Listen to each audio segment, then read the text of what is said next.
কে মারছে? মারছে কে? মামুনে মারছে। মামুন থাকেও মনে ছিল। এখন কি বাড়িতে যাবা না এখানেই থাকবা? এখানে থাকবা না বাড়িতে আব্বা আম্মারে দেখতে ইচ্ছে হচ্ছে না? হ্যাঁ ভাই এই জায়গাটা কি?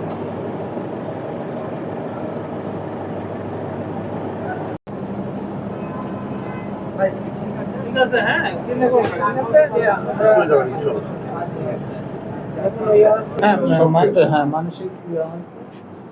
আজকে একটা ছেলে গেছে 13 বছর পরে ফিরেছে, কালকে ফিরেই কিন্তু তার বাড়িতে যাওয়ার কথা ছিল, মা বাবার কাছে, আপনাদের কাছে। কিন্তু আজকে ভাগ্যের পরিণতি এমন যে কালকে যখন সে ফিরে আসছে, ওনার নামটা ছাড়া আর কিচ্ছু ছিল না তার কাছে। ও বলতে পারে না তার বাড়ি কোথায়, কখনো বলে ফেনী, কখনো বলে বরিশাল, কখনো বলে ঢাকা, কখনো মিরপুর।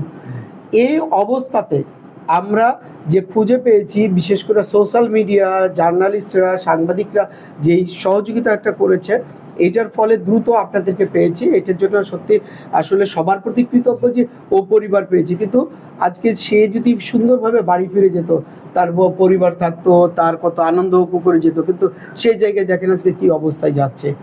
আমাদের ডিজি স্যার যখন এটা শুনছে এবং স্পেশালি আমাকে বলছে যে তুমি এটাকে করো এবং তার ফ্যামিলিকে করে, পরে আমি নয়ন ভাইয়ের সাথে যোগাযোগ করেছি সবসময়। করার পরে নয়ন ভাই বললো যে আপনার সাথে যোগাযোগ হয়েছে। পরে আমি বললাম যে আমি আসতেছি, যে সকালবেলা আইসা এই বিষয়গুলো। এবং রাত্রি ডিজি স্যার আমাকে 2টার সময় মেসেজ দিছে যে তুমি এটা দেখো যে কি করা যায় এবং প্রয়োজনীয় যা যা লাগে সব ব্যবস্থা নাও। এবং সেই অনুযায়ী আমরা ডিজি স্যারের অনুযায়ী এবং আমাদের পক্ষ থেকে, সরকারের পক্ষ থেকে আপনাদেরকে হচ্ছে।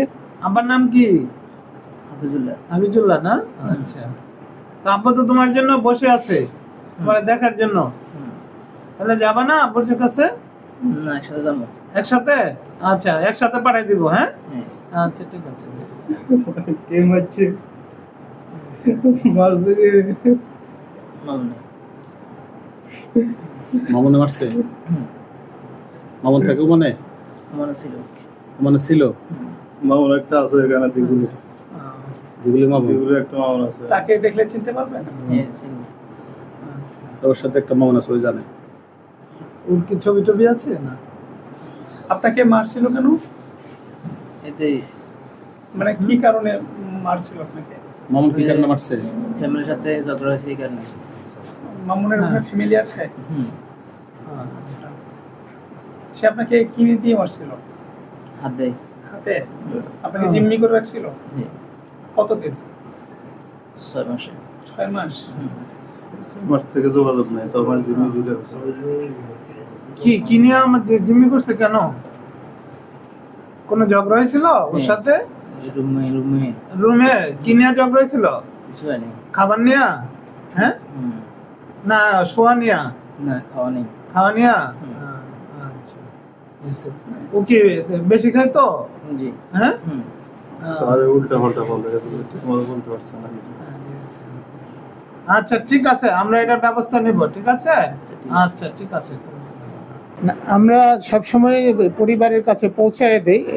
পৌঁছায় দেওয়ার জন্য বিভিন্নভাবে আমরা যদি তথ্য পাই তাহলে পৌঁছায় দেওয়ার জন্য আমরা এইখানে যে আসছেন, আজকের যে আসছেন সুমন আসছেন প্রবাসী, ওনারা আসলে তখন কোনো তথ্য দিতে পারে নাই এবং ওনার সাথে কোনো ডকুমেন্ট ছিল না, কোনো কাগজপত্র ছিল না, সেই জন্য করা যায় না। সেই প্রেক্ষিতে ওই যে ব্রাকের সাথে আমরা যোগাযোগ করি, ব্রাক করে ওনাদেরকে রাখছি। তো আমরা এটা যখন আমার ডিজি স্যারকেও জানানো হয়েছে, ডিজি স্যার জানছে, তখন স্যার আমাকে বলল যে এই বিষয়ে সর্বোচ্চ যা যা করা দরকার ওনার পরিবারকে পাওয়ার জন্য এটা।